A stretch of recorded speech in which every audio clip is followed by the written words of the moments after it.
Jerry, anong nararamdaman mo ngayon na ikaw ngayon ay nasa kulungan?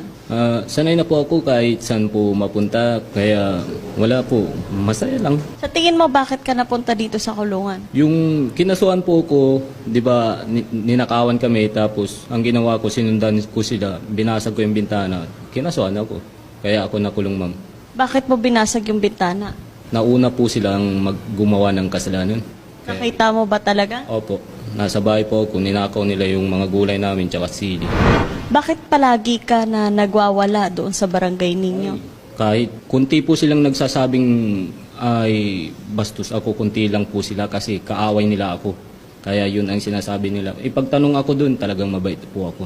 Kasi na-try na rin namin na maipagtanong-tanong doon kung ano yung klase na ugali meron ka or paano ka makitungo doon. Ikaw daw ay sakit sa ulo. Ano masasabi mo doon? Ang laging nakakausap nyo po ay mga kaaway ko. Kunti lang po, wala po silang 20. Kasi naiinggit po sila sa akin. Nagme-merienda ako, big time ang tawag nila sa akin. Ano sa tingin mo yung kinaiinggitan nila sa'yo?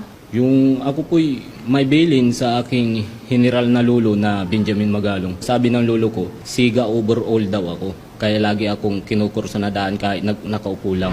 Ngayon, ano naiisip mo na nandiyan ka sa kulungan? Wala po. Hinihintay lang na makalaya. Nag-iisip ng mga menu na iluluto pag nakalaya na.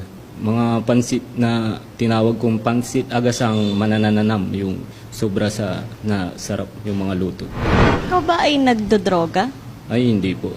Yung may maintenance lang po na gamot. Kasi PWD na rin ako. Paano mo nasabing PWD ka? Ano ang sakit mo? In-apply ako ng tita kong wardina na Soriano. Yung ito po, mga pilat ko sa disgrasya, tapos may bali ako sa siko, tapos tuhod, tapos tadyang may bali-bali po ako. Paano ka naging PWD? Yun po, alam ng tita ko po na wardina sa City Jail.